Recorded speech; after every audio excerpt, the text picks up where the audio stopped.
Well, hello, everybody. It is September 29th, which makes it almost October 2025. This is Dan Whitman, and this is our course in International Crisis Management. In case you're not following, of the many dramas in the world, one of them is the budget of the U.S. government. This happens every year. It's shameful. It's embarrassing. Uh, it always happens. This time, it really does seem as if the two opposing parties will not agree. The deadline is tomorrow, Tuesday, the 30th at midnight. It's very likely that the US government will shut down. That's kind of a dramatic thing to think of, just so you understand the fiscal year, the budget year in the US, it's different in different places. Here, it goes from October 1st. So if the Congress and the Senate have not agreed on a budget on midnight of Tuesday, the 30th, the US government will shut down. That's quite amazing. Also on Tuesday, equally dramatic, Secretary of Defense Pete Hegseth has summoned, I think you've all seen this, 800 high-ranking officers in the US military. This has never been done before. They are required to be in Washington tomorrow. There are many ideas. What could this mean? Does this mean preparation for a military operation? Does it mean that tomorrow there will be news of some of these officials being removed from the system? We don't know, of course. We do know that the president will be present at that meeting. So that's the news in Washington. Outside of Washington, I see there were unusually vicious attacks yesterday over Ukraine. This gives us all great anguish. There is no reason for this. There is no justification. These are murderous, inexcusable attacks. And if this is the Kremlin's version of negotiation, which he promised he would do at the summit in Alaska, well, if we didn't know before, we now know he has no interest in negotiation. I'm sorry to say that. On the brighter side, in the elections in Moldova yesterday, it seems that the pro-European Union party won decisively. We know that the Kremlin was working very hard, spending lots of money to try to get the voters in Moldova to vote against the European Union, but I'm glad to say they didn't. They came out pro-EU. So every day is a mixture of good things and bad things. Now, we're going to do our simulation today. Let me a few preliminary remarks. If you've read the materials, you see they're a little bit out of date. It refers to the economic crisis of 2008. It also assumes that the U.S. State Department is functioning at a normal rate, which it's not. We all know that the State Department has undergone severe cuts. Something like 2,000 people have been removed from their positions. There will be more, absolutely. So for the purpose of this exercise, since it's fictional anyway, we're going to add to the fiction by putting ourselves back a few years. Let's say we're 10 years ago, approximately, the year 2015. Let's assume also that the State Department is a fully functioning entity. Now, for those of you who have volunteered to be actors, participants in this exercise, and I'd like everybody to think of this. First of all, please think outside of the box. You've all been given your individual instructions. You've been told, we support this, we refuse to accept A, B, and C. I think the genius participant will be aware of the limits and the mandates that they've been given, but they will find a way that's nowhere in the instructions, find a way of finding a partial resolution to this issue. I'm just leaving that as a hint. We can get to that later.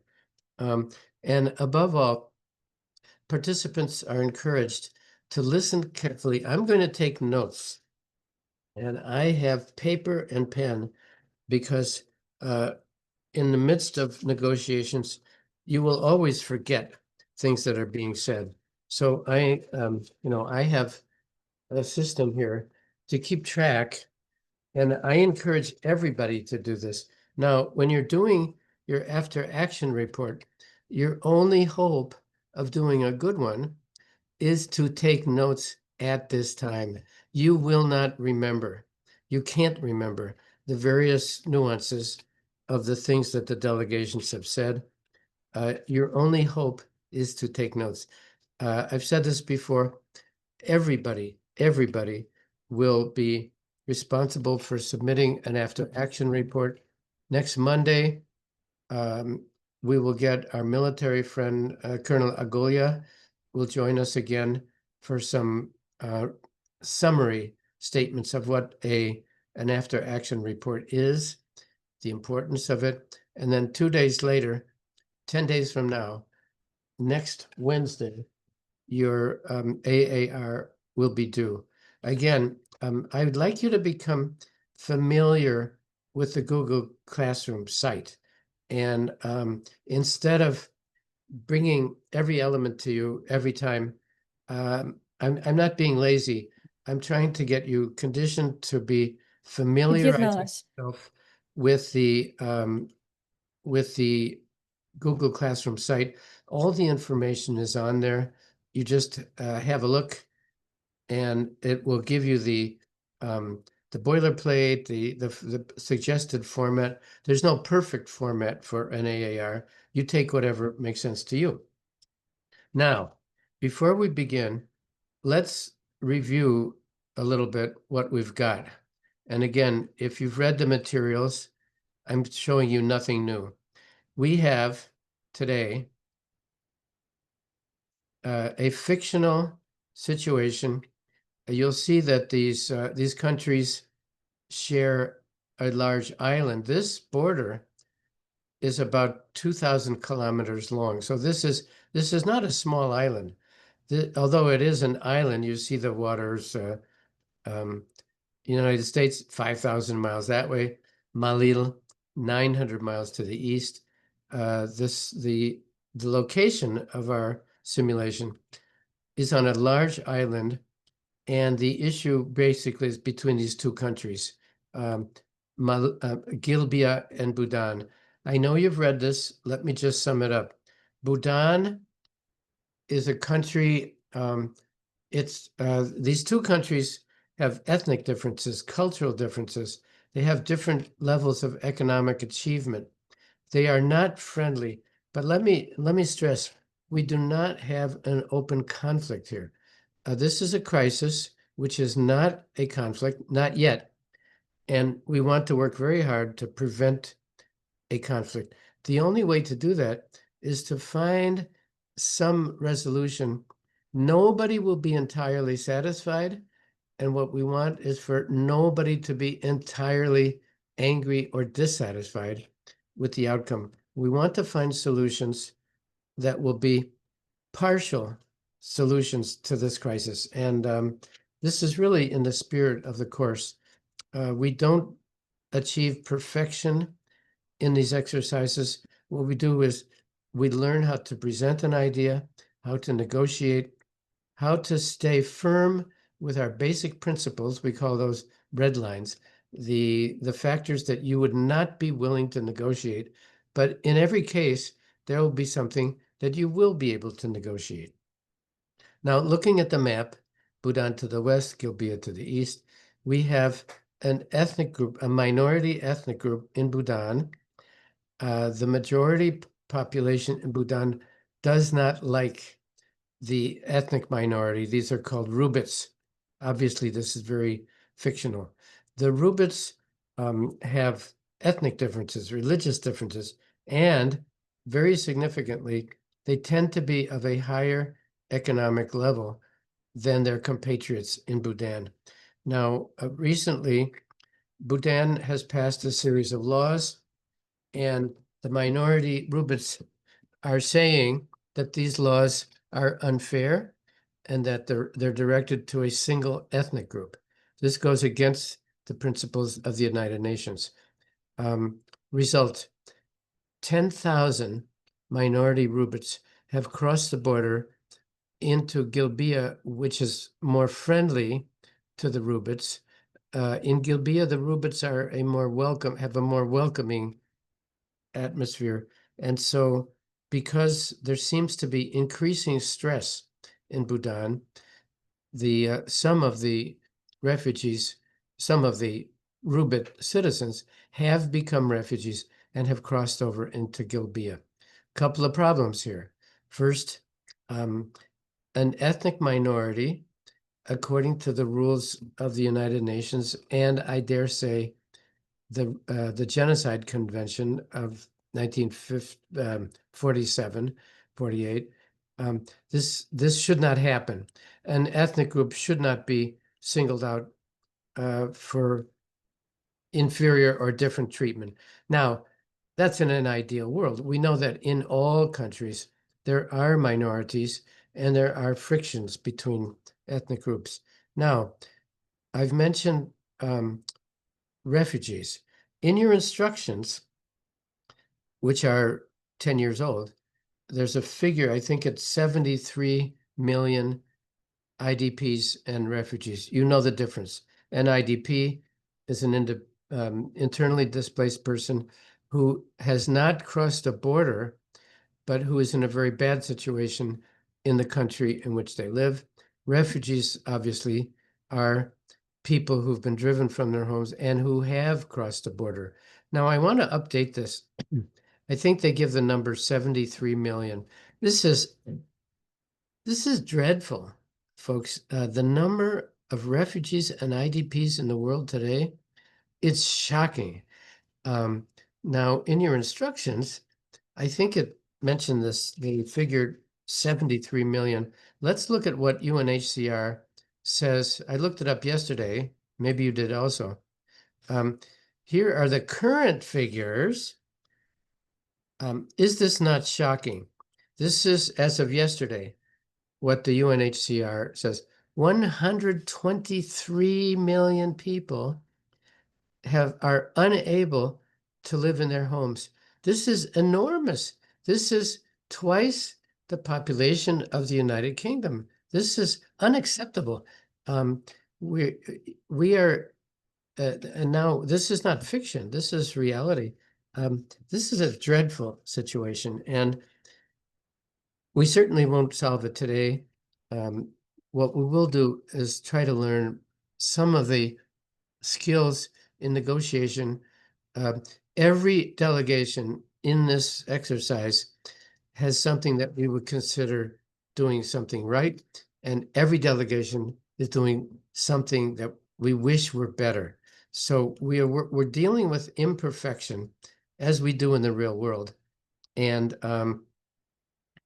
let's take it from there. When I clap my hands, we will be in hypnosis. We will be in the fictional. I'm admitting one more to the waiting room. When I clap my hands, we'll be in a fictional situation. I'll turn to each delegation and give them about 3 minutes. The overall structure today is we will have 2 or 3 plenary sessions.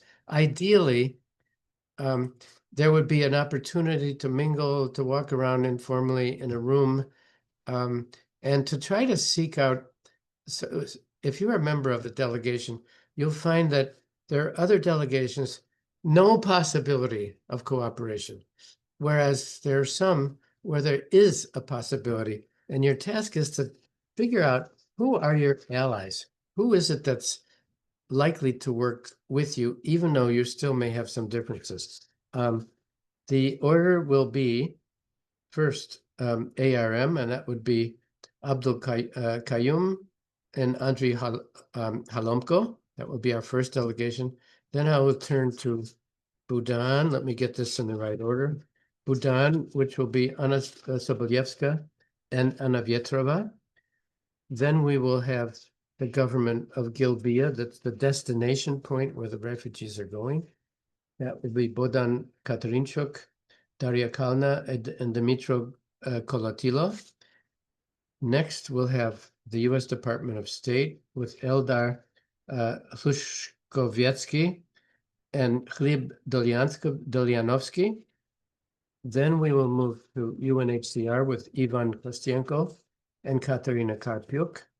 And finally, to Malil, represented by Katerina Omelian and Luka Zadvirli. Okay, now I'm now going to clap my hands and we will begin. Welcome, everybody, and thanks for drawing together. We all have a mutual interest in resolving a crisis, and we want to prevent this from becoming a conflict. My name is Dan Whitman.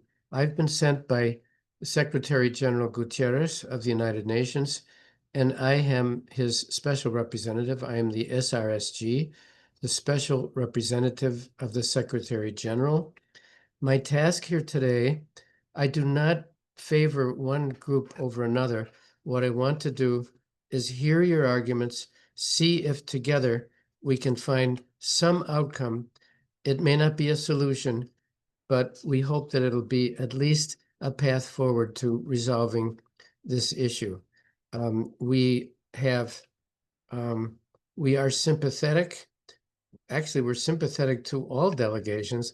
We have a special feeling of sympathy for the Rubit minority.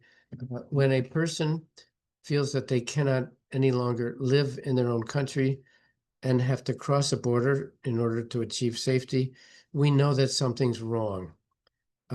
We're not ready to blame anybody for this, but we know that it's a bad situation, and we want to find a way around this.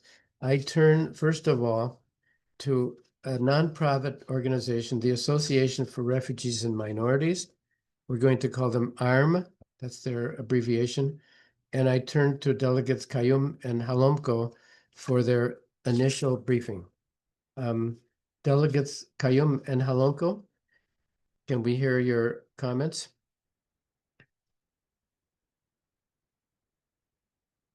Is ARM abdicating their participation? Is Delegate Kayum or Halomko present today? If not, we will quickly move to the next delegation, which is the delegation of Bhutan, the country in which the Rubits are trying to flee. And there we turn to Delegate Sobolyevska and Delegate Vietrova. Your comments? Yes. Honorable Chair and distinguished delegates, the government of Bhutan rejects the accusation made by Gilbia. International law upholds the principle of non-intervention, a cornerstone of United Nations system. As a sovereign state, Bhutan has the right to govern its internal affairs without external interference. No foreign power, including Gilbia, may dictate our domestic policies. Any attempt to pressure Bhutan into altering its internal laws undermines international stability and sets a dangerous precedent for all. Bhutan does not persecute the Rubits nor compel them to leave our territory. Rubits enjoy the same legal protections and responsibilities as all citizens of Bhutan. Incidents involving Rubits should be regarded as isolated criminal or security matters, not as evidence of systematic discrimination. Indeed, the Rubits' continued economic success, particularly in the IT sector, underscores that they have equal opportunities to thrive within Bhutan. While local tensions exist, they're social in nature and not state-sponsored. Furthermore, Rubits living Bhutan are economic migrants, not refugees under the 1951 Refugee Convention. Mislabeling them as refugees misrepresents the situation. Bhutan remains open to dialogue with Gilbia on migration and border management. However, such discussion must be bilateral and conducted with mutual respect. not imposed through external dictates. In this regard, Bhutan questions the involvement of the United States in these negotiations. While we welcome international engagement, the US has no direct stake in this dispute. Bringing in a third party without regional or economic ties risks biasing the process.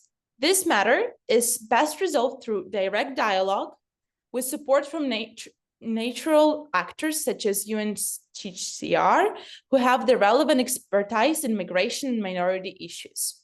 Bhutan remains committed to peace and stability in the region. We therefore urge Gilbert to cease distorting the situation for political purposes and to return to constructive dialogue. Thank you.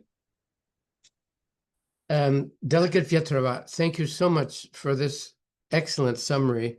Let me try to summarize and and by the way, any delegation, any individual on this call is welcome to pose questions, not to argue quite yet, that comes later. But if you have any questions of clarification, you're very welcome to insert them now or later.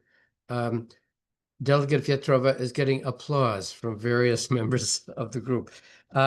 Bhutan rejects the accusation that they are suppressing or persecuting any minority. They see this as an internal matter, and they refer to UN principles which discourage the intervention in a country's internal affairs. They state that the Rubits enjoy the same legal protection as any other group in Bhutan, and they point out that any discrepancies here, if they exist, would be at an individual level and certainly not a matter of government policy. They insist on mutual respect. They encourage the involvement of the United Nations. They discourage the involvement of the United States. And they state that they support the interests of peace and stability. Any questions at this point before we turn to the delegation of Gilbia, the neighbor Gilbia? If not, delegates Katarinchuk, Kalna, and Kolotilo, I welcome your comments. Yes, I will represent. Delegate Kalna, thank you. Dear colleagues and partners, every day in our western border we confront with the anguished eyes of children fleeing persecution. Instead of holding a toy in their hands, they clutch only a piece of stale bread or an old blanket. Their mothers no longer speak of the future or even of the present. They speak only for survival and security in their very moment. Gilbert, as a democratic nation and a proud member of the United Nations, has never closed its doors to those in need of protection and assistance. We stand firmly by international law and humanitarian principles. Yet, in the aftermath of the global recession of 2008, our resources are strained to the breaking point. The 2,000 refugee tents on our soil are both a symbol of compassion and a stark reminder that we cannot face this crisis alone, a crisis we didn't create. Bhutan persecutes the Rubits for their faith, in open violation of international human rights standards, including the Universal Declaration of Human Rights. These actions have triggered the current humanitarian emergency. The percentage of people infected with cholera is growing, which could have increasingly consequences in the future, namely a pandemic and a new crisis, but this time on a global scale. The uncontrolled flow of refugees now threatens the stability of Gilbia, fueling social tension and insecurity. The economical burden of hosting them is immense, eroding the progress built through years of international investment, including that of the United States. As a sovereign state, Bhutan bears full responsibility for the safety of its citizens. It must end this persecution and fulfill its obligation under international law. If we don't act now, the refugee crisis will only deepen, destabilizing not just Gilbia, but our entire region. Therefore, we call upon the international community to provide immediate assistance and support for the refugee already within Gibia. Bhutan to take responsibility for its own citizens and end the persecution of the Rubits. The United States and the United Nations to apply sanctions and the diplomatic pressure to ensure that the Bhutan government change its course. Our voice today is not only the voice of the people of Gilbia, it is the voice of universal values and human dignity. We truly believe that together we can overcome this crisis and restore childhood, hope and future to those children whose lives have been torn apart by persecution. Thank you so much. Delegate Kalna, thank you so much for this emotional and effective presentation. Again, let me see if I can correctly summarize. The delegation begins with an emotional appeal, noting that the children in particular, the delegation refers to the anguished eyes of the children. This is a legitimate emotion. When we make arguments, going back to Aristotle, we look at pathos, ethos, and logos. And the perfect argument includes all three of these aspects of what Aristotle called rhetoric. Here we have a very effective use of one of the three elements, that of pathos or emotion. It certainly strikes any human being as regrettable that children would be in a state of stress. The delegation refers to abuse of human rights. This may be debatable, and anyone on this call is welcome to pose questions of clarification on that. The delegation states that there could be consequences of handling the situation inadequately, consequences which could affect the entire region. The region needs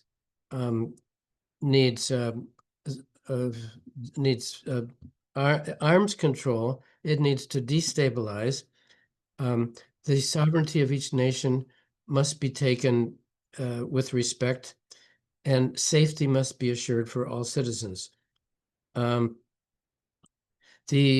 delegation calls for assistance in remedying the situation because the material capacity of its own government that is not adequate in dealing with the 10,000 refugees and growing. We assume that the 10,000 will be only a beginning and that there will be more. The Agilbia urges Bhutan to take its responsibilities and to change its course. I see raised hands. You're welcome. If you have questions of clarification, let's have them. Just unmute. And again, we're not arguing yet at this point, but if you have questions of clarification, Anna Vietrova and Anna Sobolyevska, what would they be? Yeah, I'll start with the first question to the government of Gambia. Why do you find the involvement of the US so important for this cooperation, and why is it necessary to deal with the crisis? Very legitimate question. This is not an argument. It's a question of clarification and perfectly proper in this format. If Delegate Kalna would like to answer that, this is your chance. This is your possibility. Yes, thank you.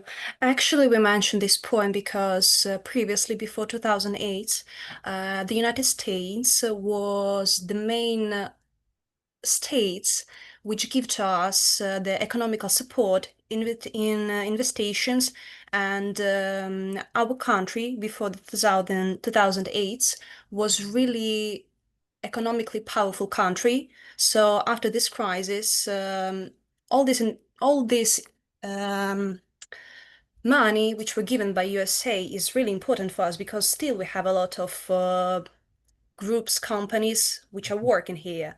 And also United States is the part of our history, of our government in some point, some way. So we mention United States here.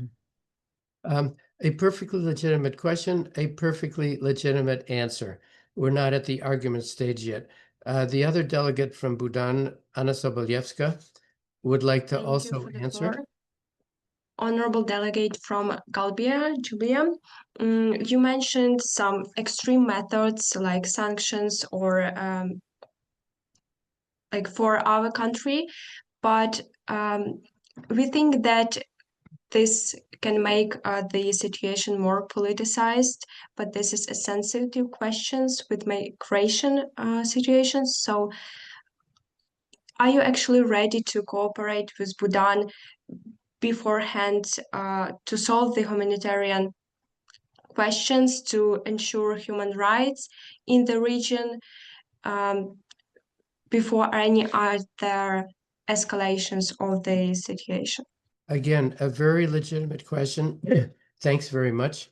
If anyone on the other delegation would like to respond, you're welcome to do that. You're not obliged. Any answer? Yes, I can. Actually, we're ready for cooperation because all of these actions, they are deeply involved into our country. So we are open to negotiations and to finding a solution of this situation. And actually, after all, I have also a question for the Bhutan government because it also has the answer to my question. Please go ahead. Yes, Anna Vietrova mentioned previously that the government of Bhutan is support their part of nations, but in reality, we have that government of Bhutan recently passed a law prohibiting the religion practiced by the Rubits. So why we can tell that Rubits by your side is not persecuted, but you tell the other point. There's a question that borders on an argument. I'm going to say that that's a legitimate question. Government of Bhutan, what is your response to the claim that your government has passed a law persecuting a minority? What is your response to that? As a government monitoring the religious situation in our country, our government did not pass the law that discriminate any religion. However, we need to recognize that there are some social tensions and religious conflicts, but they are happening on the solely basis and they are not related to some government policies, whatever. So we are trying to solve actually any misunderstanding among our population. Um, Secretary General Gutierrez has just sent me a text message asking for clarification on the law passed in Bhutan, which appears to persecute a minority. We have opened the question of, is there such a thing? And is it questionable that they have done this? The Secretary General is not rendering judgment. He's just asking for the background. He had not heard about this law. If there is such a thing, we will discuss this in the next round, not in this one, and try to get to the root of that. Thanks very much for that very useful exchange. Let's turn next to the U.S. Department of State with delegates Plushkowiecki and Delegate Dolyanovsky. Your presentation? Yes, thank you. Honorable Special Representative, Secretary General of the UN, distinguished delegates of Gilbia, Bhutan, Malil, UNHCR, and ARM. The United States stands firmly in defense of the fundamental right to freedom of religion and belief. We are deeply concerned by credible reports of systematic persecution of the Rubit people in Bhutan, whose rights and dignity are being violated solely on the basis of their faith. Such actions run contrary to international human rights norm, the UN Charter, and undermine regional stability.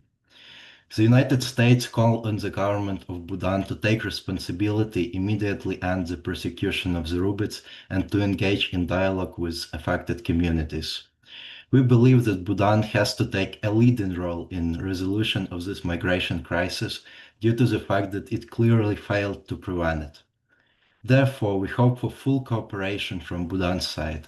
However, be warned that if no measures will be implemented, the United States will be forced to pose political and economic sanctions on Bhutanese state.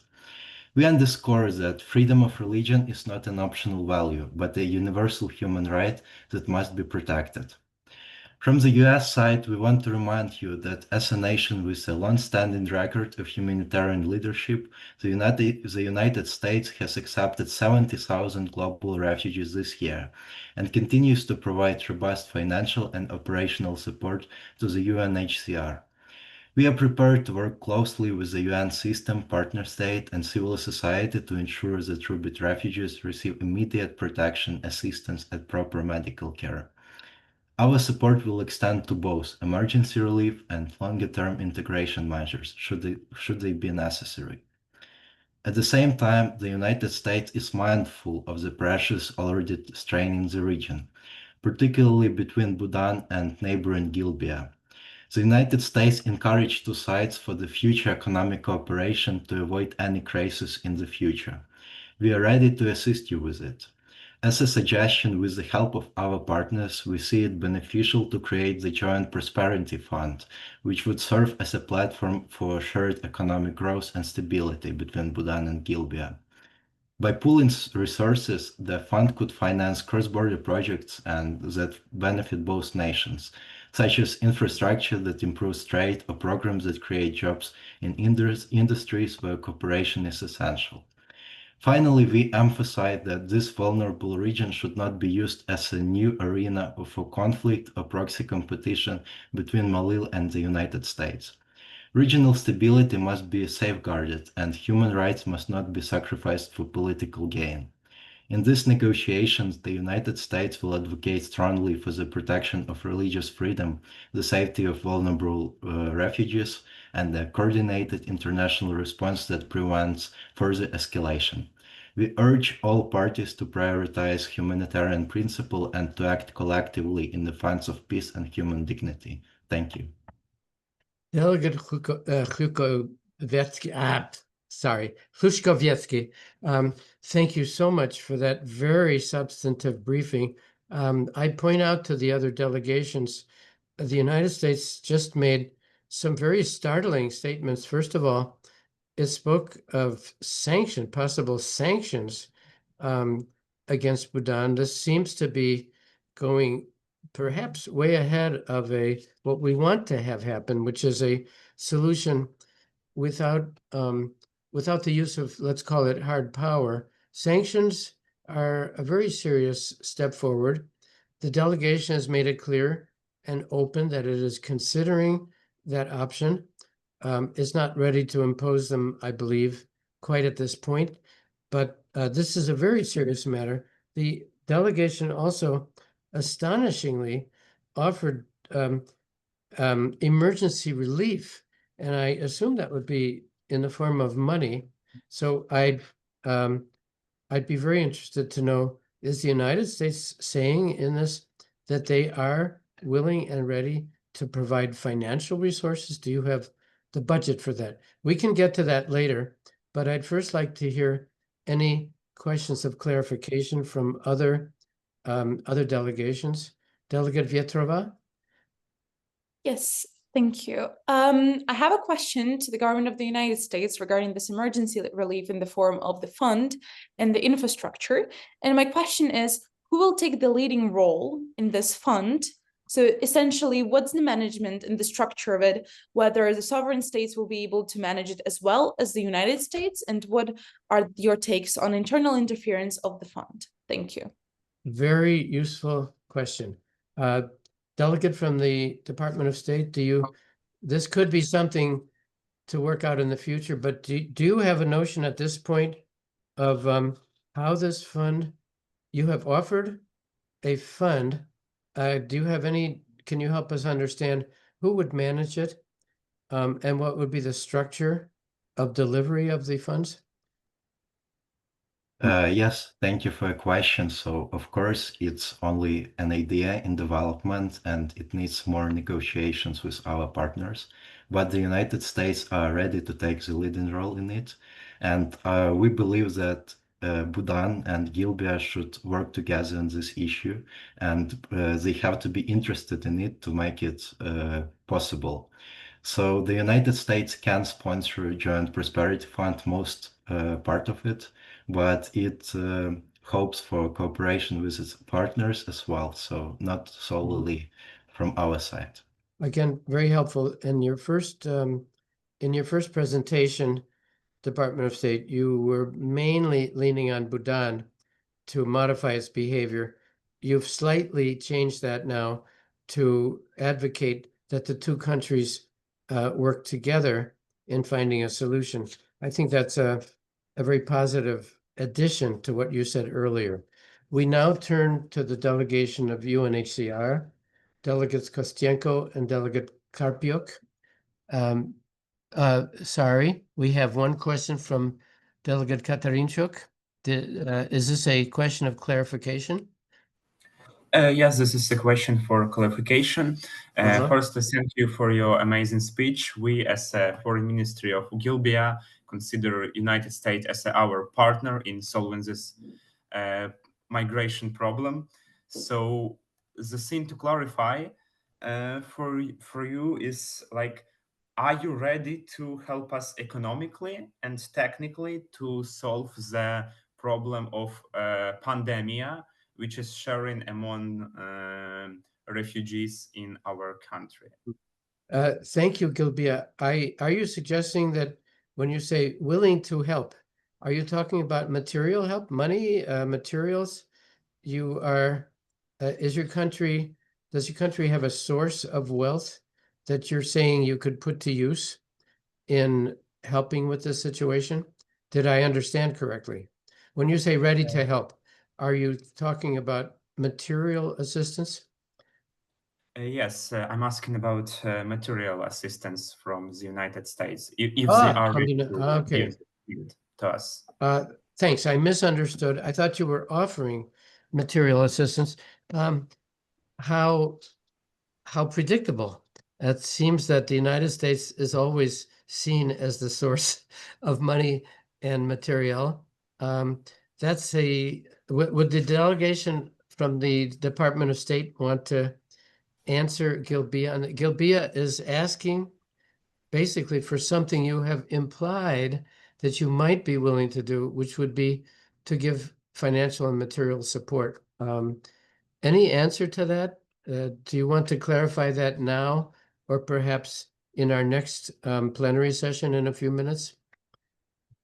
I can clarify it now shortly. So if we are talking about pandemics inside the camps in Gilbia, we believe that it's mostly it should be a target of UNHCR and ARM, but we are ready to assist you with that. Of course, we still have limited budget, and as I told you, we accepted 70,000 refugees this year, so our budget is also limited. It's not without limits, but we are ready to work on that. And I want to remind you that in Gilbia, we have a lot of investments. So economic prosperity of Gilbia is also very important for us.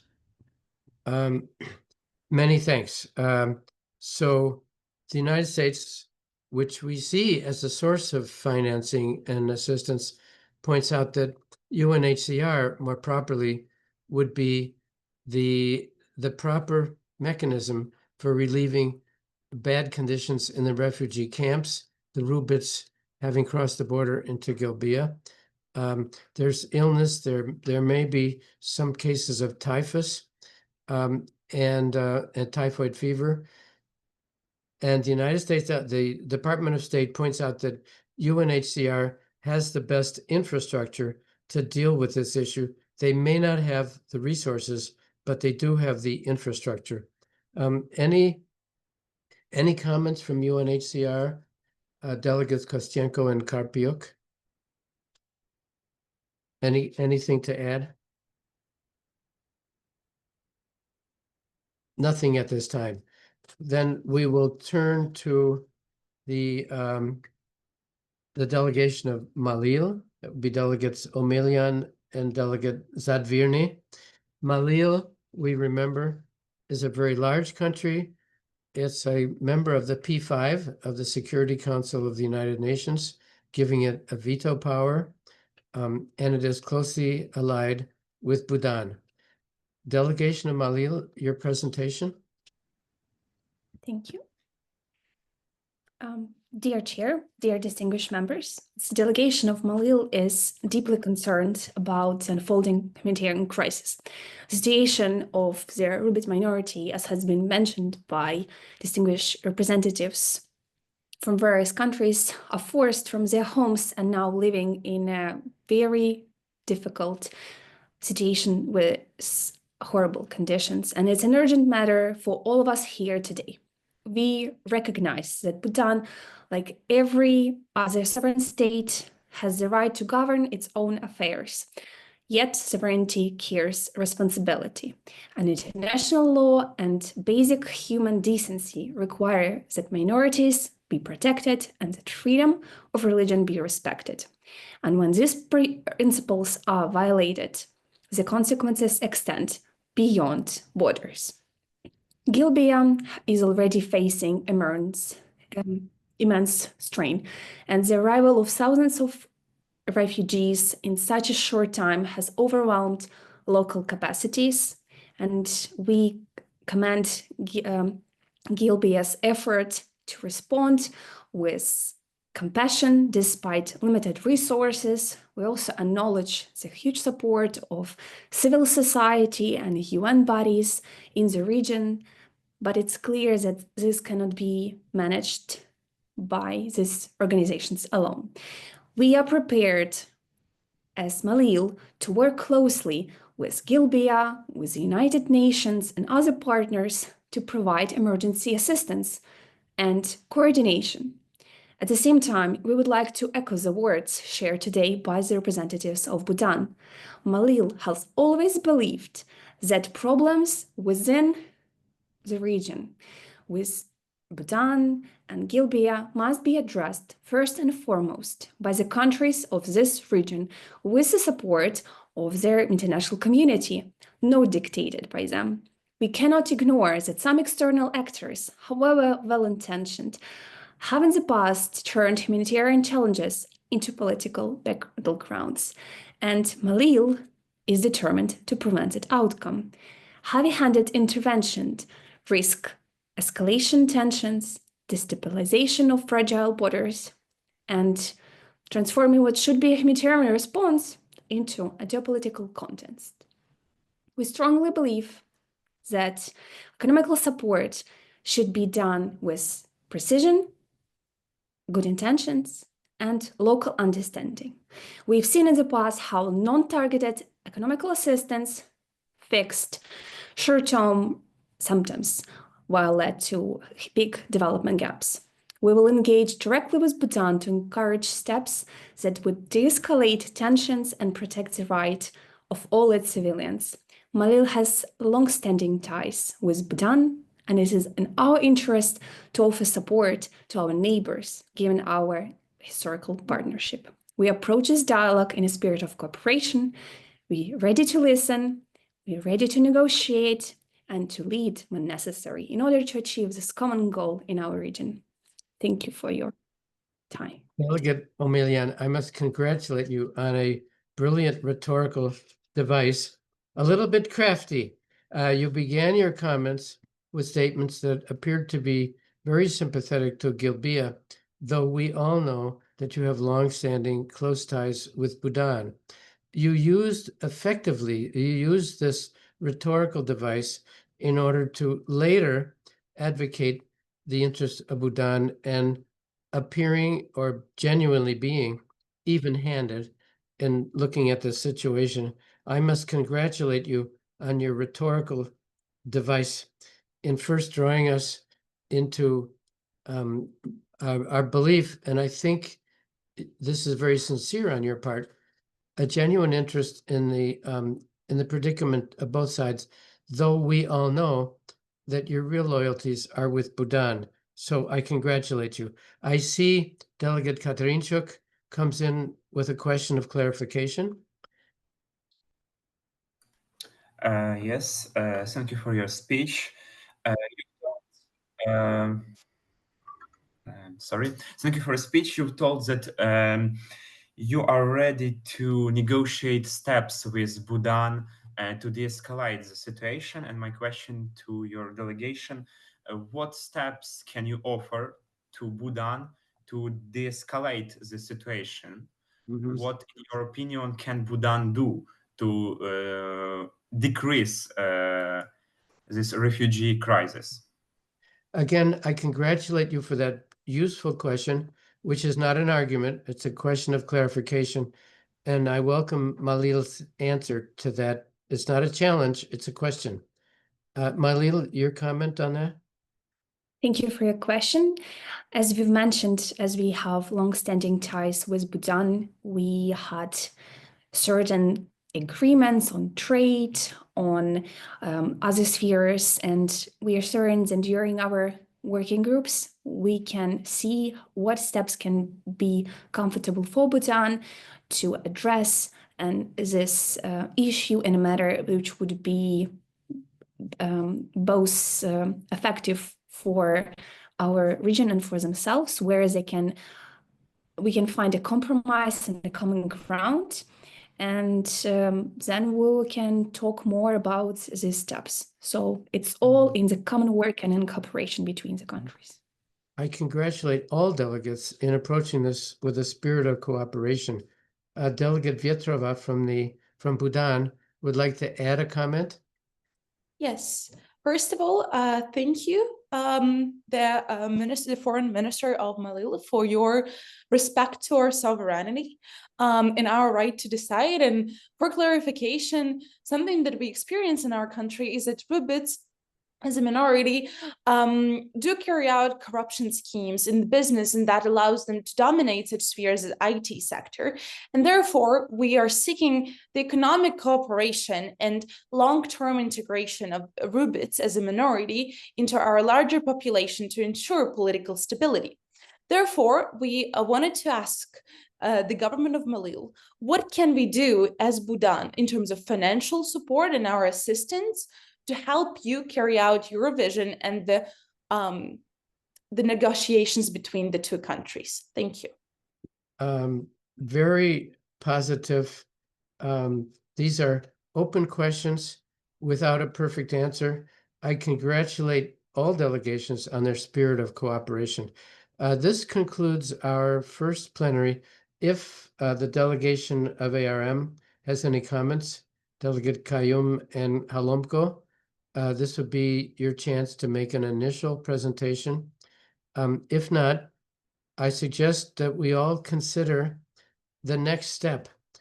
We have gone from the period of clarification now to argumentation. There will be two objectives in our next portion of this negotiation. First of all, please let's find the likely partnerships, the likely alliances that may form. It could be that the private organization, Association for Refugees and Minorities, may have a natural affinity to UNHCR.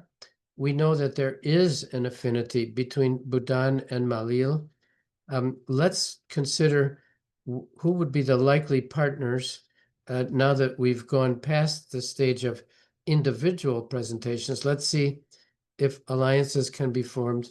And secondly, let's see if we can consider solutions we have not even discussed. There may be other ideas that could remedy the situation.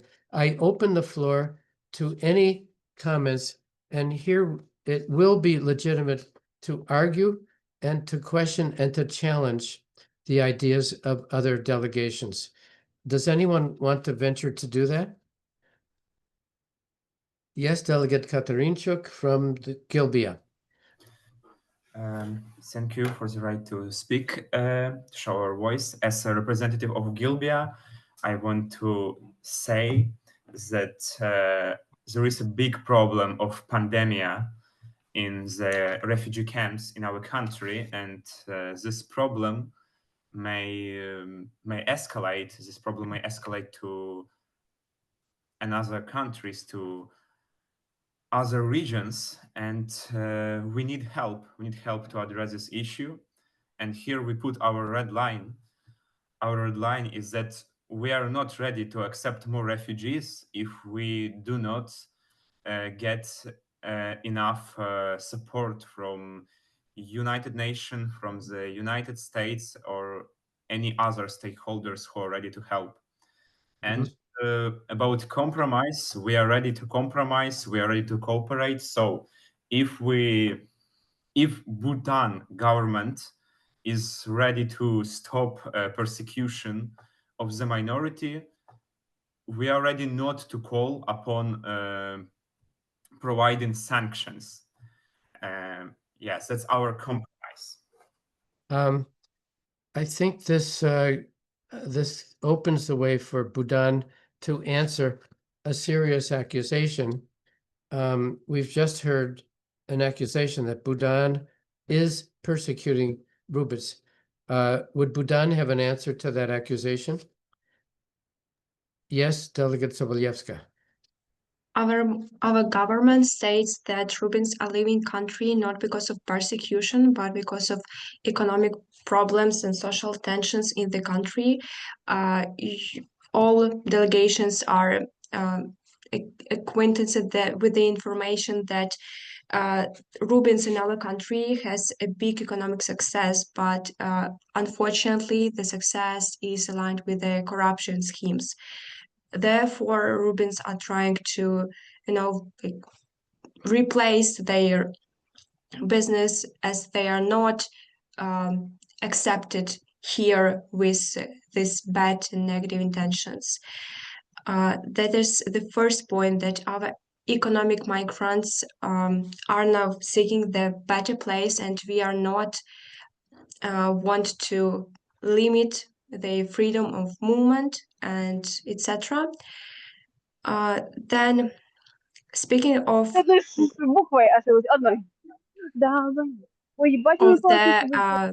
sanctions that Gilbia have mentioned, there is an important point of our maybe potential cooperation, and that is the water supply to Gilbia runs through the territory of Bhutan, and that is the source important for all people of population of Gilbia, including our economic migrants.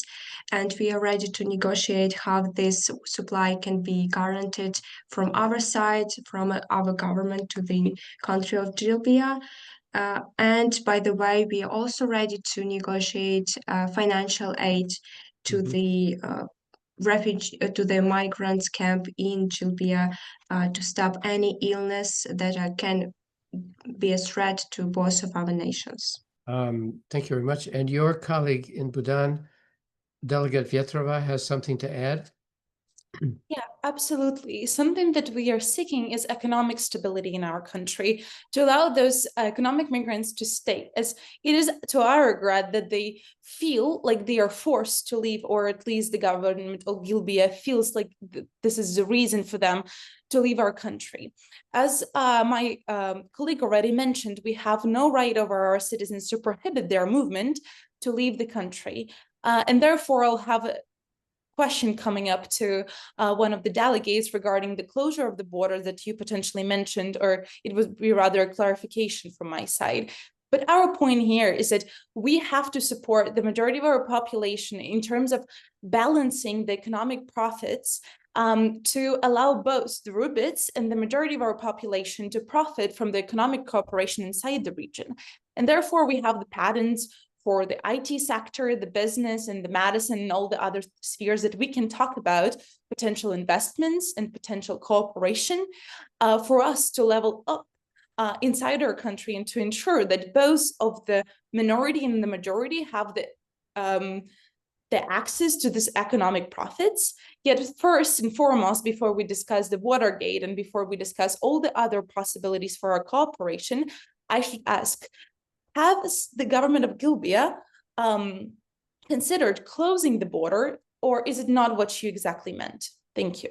Yeah, I think we just heard the delegation of Gilbia answer that question previously, saying they would close the border unless there's material assistance. It's time to hear from that delegation and from Delegate Kalna. What does Gilbia say in response, Delegate Kalna? Actually, firstly, I would like to clarify the first point by Anna Sobolewska. Okay, can I? Please go ahead. Please go ahead.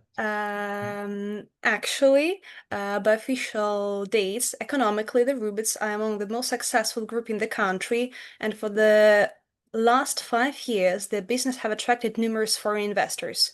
Rubit's success is all the more noteworthy as Bhutan has placed his taxes on Rubit business and cut government funds for schools and development in areas with high Rubit populations. In addition to this, last week the body of one such community leader was discovered hanging from a lamp post. And actually, the other interesting things for me is that in response to the migrations, some with the Bhutanese government were happy to see the Rubits go. So how you can comment this? I mean, you tell directly that the government doesn't persuade the Rubits, but in the same time, we have a controversial, like, how it's possible. We may want to address, we don't seem to have agreement on was there or was there not a law passed in Bhutan singling out Rubits for special and inferior treatment. That's something we may have to go to the record. We may have to settle that outside of this meeting and actually refer, if there was such a law, let's have a look at it. Your colleague, Delegate Katarinchuk, do you still have another comment, Delegate Katarinchuk? Yes, I still have a comment. A delegate of Bhutan stated that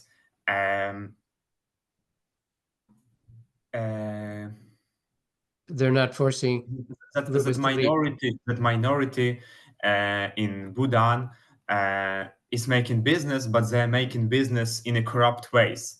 So you are telling, like, name of minority are doing corrupt things. So you generalize. You're actually saying they are doing bad things. You are not saying some people are doing bad things. So what do you mean by that? Interesting. This seems like a bias. At the same time, it is possible that it might be true. Any response, Bhutan? Yeah. I have a response to the first accusation regarding the taxation. In our country, we have progressive taxation, which means the more you earn, the more taxes you pay. Therefore, the businesses that are most successful in the area, which is IT, this is our biggest sector of export, get taxed more. Therefore, the Rubits that dominate and monopolize the sector so far have to pay more taxes. Therefore, some of the public schools that have been paid for by the parents, which are the Rubits, were left without the funding just because we have to make sure that we ensure the equality of the opportunity for all the children in our country that are coming from unprivileged backgrounds that sometimes are not supported economically. Therefore, we had to rearrange the funding for the schooling, and therefore we imposed the progressive taxation for all the businesses in the country without targeting one category. It just happened that one of the categories that earns the most in our country are Rubits. So this is one of the logistical things that we have to keep in mind when we are talking about the taxation in our country. Therefore, answering the second question regarding the prosecution, I'll probably pass to my colleague, but that was my point regarding the economic cooperation with Rubits inside our country. Thank you. Very effective answer. Again, we may need to go to the record and actually read the text. If there was such a law, we should all examine it and see, no law is perfect in its elaboration, in its drafting. We, as a group, would be interested to know, is there such a law and what was in it? Now, does Delegate Sobolyevska have something to add as invited by your colleague? Yeah. Yes, I support my colleague statements, and to proceed further, if you want, I am now addressing all the delegations here. If you all want to develop our session successfully, we think that it's useful to discuss the emerging situation on the border within the camp, various, you mentioned illness and other problematic humanitarian needs, and we want to discuss have also hear your ideas, how we can fix this, if that's what you are interested in. And about the government's law, it is our domestic sphere, first of all, and that's why that is not further will be the topic of our discussion today. Thank you. Thanks to everyone. I've just received a text message from Secretary General Gutierrez. He's asked me to go immediately to the Middle East and settle the crisis in Gaza. So we've come, my time is almost run out.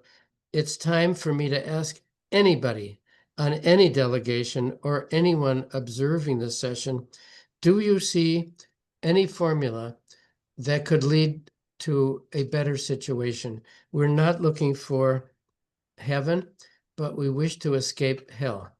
Does anybody see the way towards some kind of mechanism which could reduce the crisis? We know that we're not going to remove it, but we just would like to ameliorate it. Does anyone have any out-of-the-box thoughts on how to do that? Yes. Not that I don't believe that there's any mechanism that has been established to deal in a situation like that, because it's not just in this region. This is something that is ubiquitous. In most societies, you have those that are minorities and then the majorities. And usually there are disparities. And those that are in the majority, they create laws that are favorable to them, taxation economically. Everything favors the dominant. And then of course, it becomes very difficult. Now, to be able to come up with something, with a mechanism, there has to be a change in ideology to understand that that everyone deserves the right to live comfortably and to have equitable access to certain resources. But we don't have that. And that is not only in the developing nations, but also in the industrialized nations. All right, with apologies, I must interrupt because our delegate from Haiti is referring to a global problem. This is not within the scope of what we can hope to do today. We understand, we absolutely accept what you're saying. This is a generalized program in the entire world. Unfortunately, we don't have the capacity to take on such huge human issues. We can only deal with the crisis that we have right now between Budan, Gilbia, with input from UNHCR, Malil, and the Department of State. Your comment is extremely valuable. So Budan would have to change its ideology. It would have to first understand that with the limits of time, the Secretary General has just ordered me to travel to Gaza. We cannot. We absolutely must do as you advise, delegate, but we cannot do this in the next 10 minutes. We can only do a slight portion. And I will add, speaking out of role, this is the way things happen in the world. We never get the opportunity to solve a global problem, but we are often forced to deal with a particular crisis that might have a solution. Understanding this is not going to improve the human race, regrettably, but all we can do is try to ameliorate a single situation. I see there members of the delegation, and the delegate from Haiti is extremely welcome to come in at a future time and to give us more these very valuable thoughts. Delegates Kalna, Vietrova, Dolyanovsky, we're going to have to conclude with your comments. If you can make them brief, we're at time, and the airplane is waiting for me to take me to Gaza. I will start first. Yes. Honorable distinguished Secretary General and our delegates, I would like to speak out of my role as a representative of State Department of the United States. I would like to say briefly about the formula which we can use for this particular case. If to say briefly, I believe that we should, at this case, choose a balanced approach which would combine accountability for violators, relief for nations that host refugees, and solidarity, of course, with those who had to flee. I believe that all these three mechanisms in balance, they could efficiently become a part of the solution. But one of the biggest also parts of it, in which I personally would believe, is a common fund, infrastructural and also energetical. This is a project which can unite, if you look on the map, all the states of the region, including Bhutan, Gilbia, also neighboring states. We can obviously make conclusions that there are some natural resources like lake in the middle or sea, rivers, which can profit both nations, solving issues for their local populations and for the states. And as a United States department, we would really insist on implementing this particular project, which could solve issue on many levels, both for population, both for the government, and in general for the states. A question of clarification from me to the Department of State. You talk about a common fund. This is very intriguing. This would be 98% United States resources and 2% others. What would be the level of who would be involved in this common fund? I'm very intrigued by this notion. As the State Department of the United States, we consider that this fund should be managed by few stakeholders. First of all, of course, this will be United States, but additionally, we believe that representatives of Bhutan, Gilbia, and also particularly of Rubit community would be a great asset in order to find a way to manage this fund for the profits of all the stakeholders.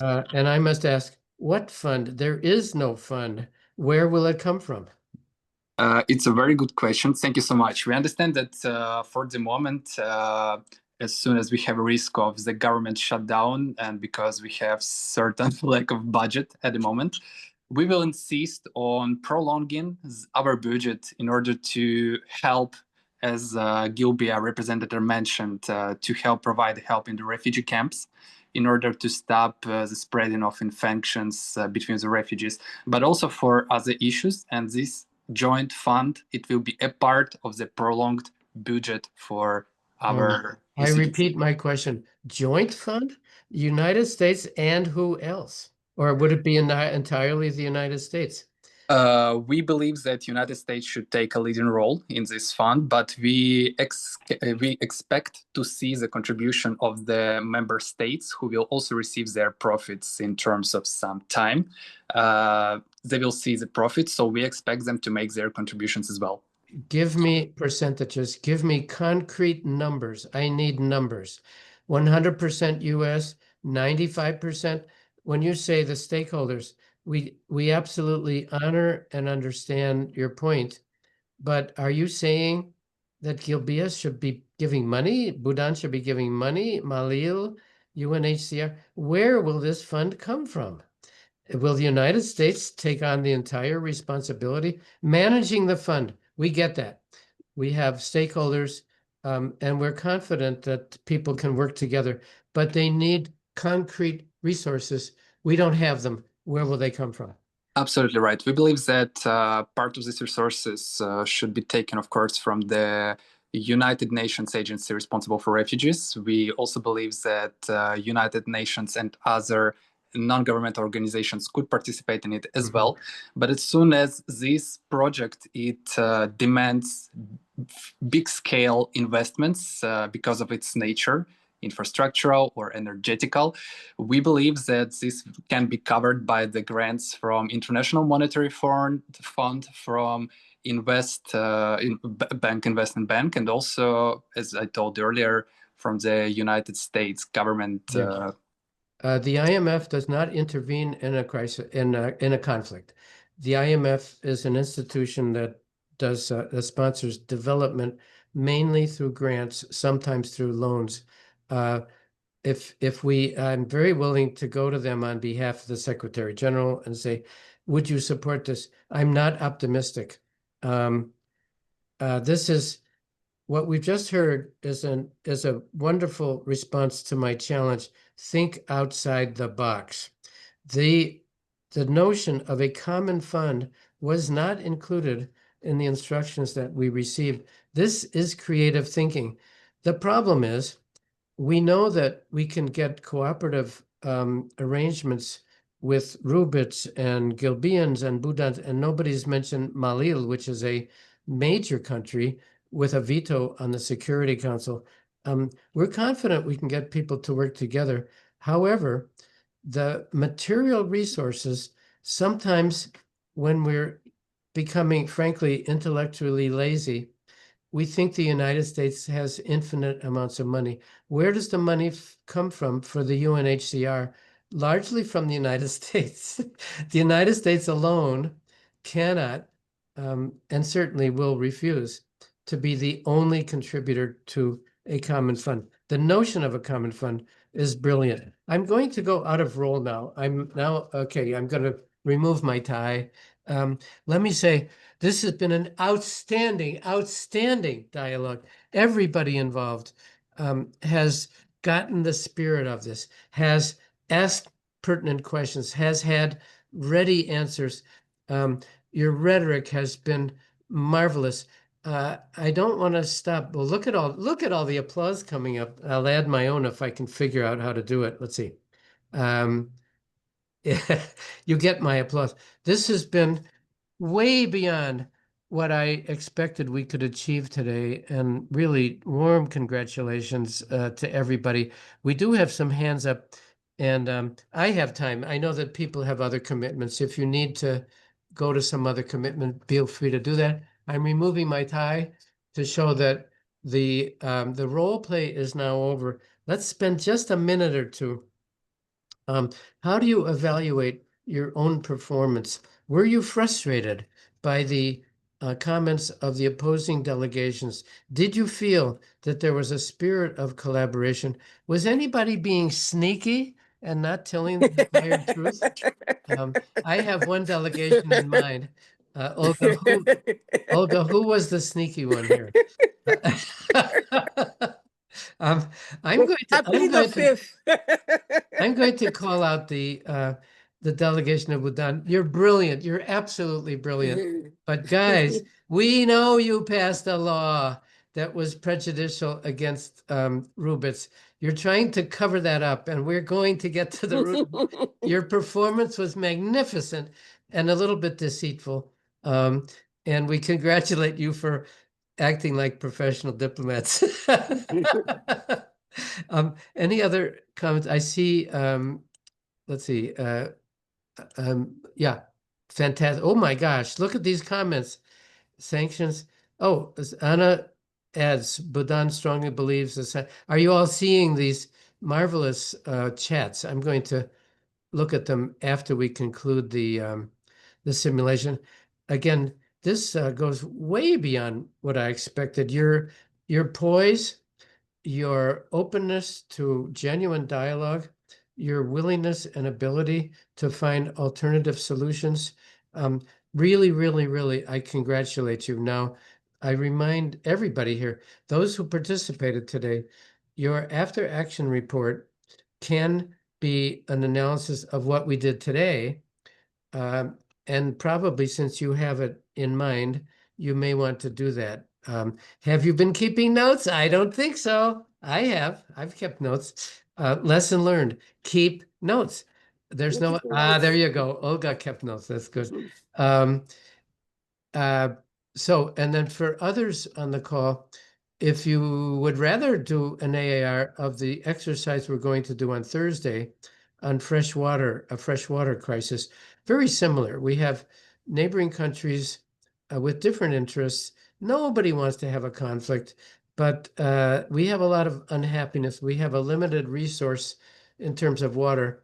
We have an industrial country that needs water for its production facilities, and an agricultural society, a country that needs water for crop, to stimulate crop growth.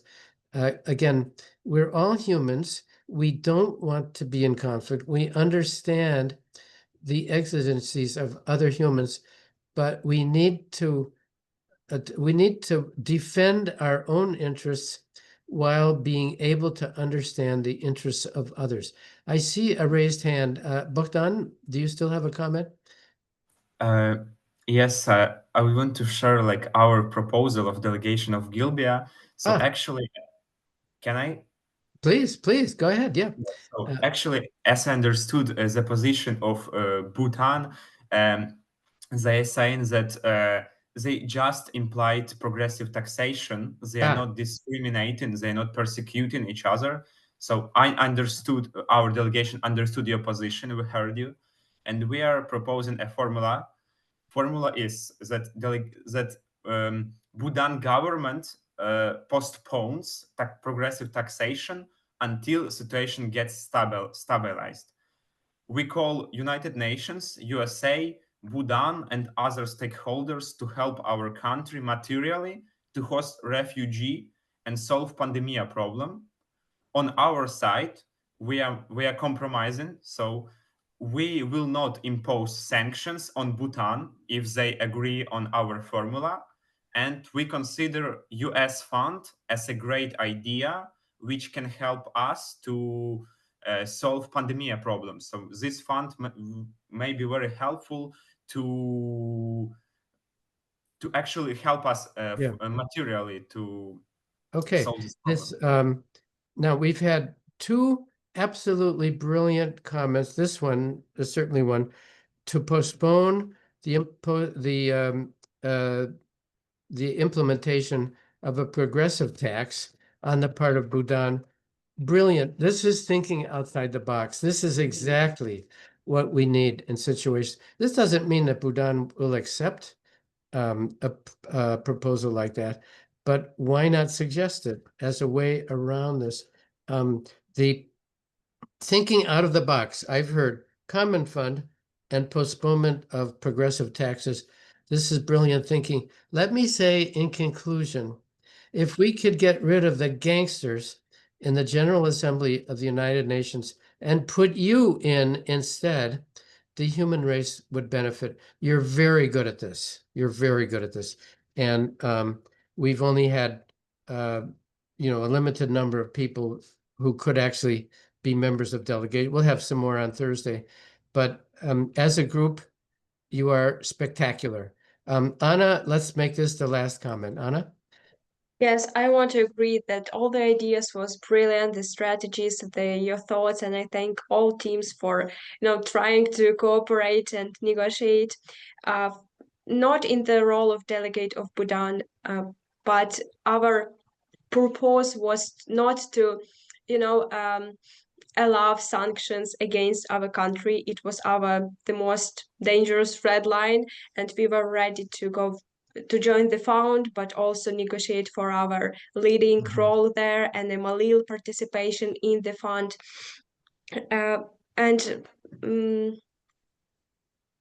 Maybe that's that's this is very relevant. We will hear in a few weeks from Max Bergman of the Council of Security and International Studies. He's the Washington expert on sanctions.